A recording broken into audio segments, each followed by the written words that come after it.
6 heures du matin. Nishiki dort encore. Pas un touriste, juste le bruit des étals. L'odeur du dashi flotte dans l'air froid. Dans ce couloir couvert, la ville prépare sa journée dans un silence presque sacré. Le marché Nishiki s'éveille avant le jour. On est là. Le Nishiki à l'heure où il appartient. Ce matin, 4 adresses que les guides ne mentionnent jamais. Du dashi fumant, du tofu soyeux, des tsukemono aux couleurs vives. Un carnet sensoriel au cœur de l'âme culinaire de Kyoto. Prenons le temps. Ici, tout mérite. Une recette de pickles transmise depuis l'époque Edo. Immuable, vivante. La famille prépare ses tsukemono chaque matin selon un rituel inchangé. Des radis daikon violets, des aubergines laquées, du gingembre rose vif. Chaque pot raconte une saison, un geste hérité de génération en génération. L'acidité légère du narazuke réveille les papilles dès la première bouchée. On peut goûter debout, sous les néons doux, comme un habitant du quartier. Une adresse discrète, sans enseigne criarde ni file d'attente. Ici, on ne parle pas anglais. On se comprend par le sourire. Le temps s'est. À 5 heures, l'artisan presse déjà son kinu tofu dans la pénombre. Le lait de soja chaud tourbillonne avant de se figer en une masse soyeuse.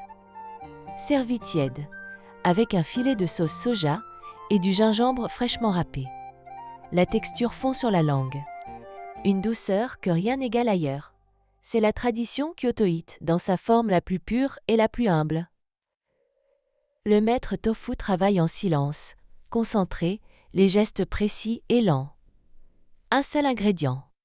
Une seule obsession, la perfection. Arriver avant 7 heures pour goûter la première fournée du jour. Cette adresse, un bol de dashi fumant, kombu, bonite séchée. C'est Kyoto en une gorgée. L'odeur iodée du kombu se mêle au bois flotté de la bonite effilochée. Quelques échoppes le proposent dès l'aurore, pour ceux qui savent chercher.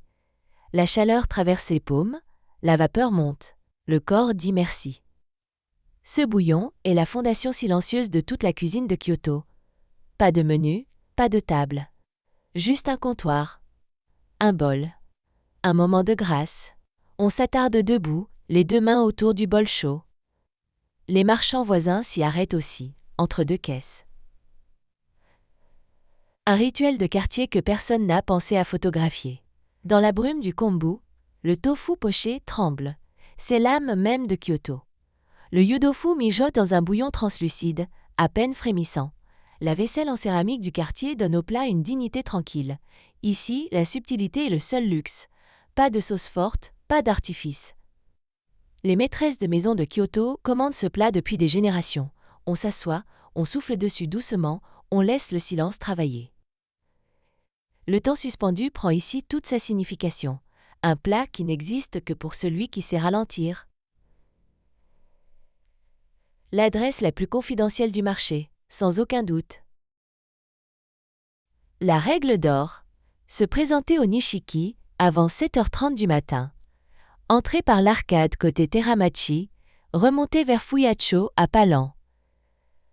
Prévoir 500 000 yens en liquide pour goûter aux étals du matin.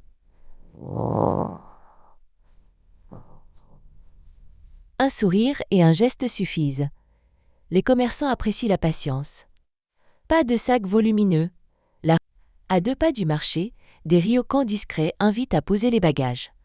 Le ryokan Mume offre une machiya restaurée à 5 minutes à pied du Nishiki. On s'y réveille à l'aube naturellement. Prêt à Les pensions de Gion sont sobres, bien situées, accessibles. Réservées 1 semaine avant, les bonnes adresses partent vite. Quel que soit le choix, demandez une chambre côté jardin. Le Nishiki au petit matin appartient à ceux qui se lèvent tôt. 1 heure de flânerie ici vaut bien plus qu'une liste de monuments à cocher. Si ce carnet éveille une envie, laisse un commentaire. On se retrouve chaque semaine sur Vadrouille Expérience. Abonne-toi. Le prochain marché secret t'attend déjà.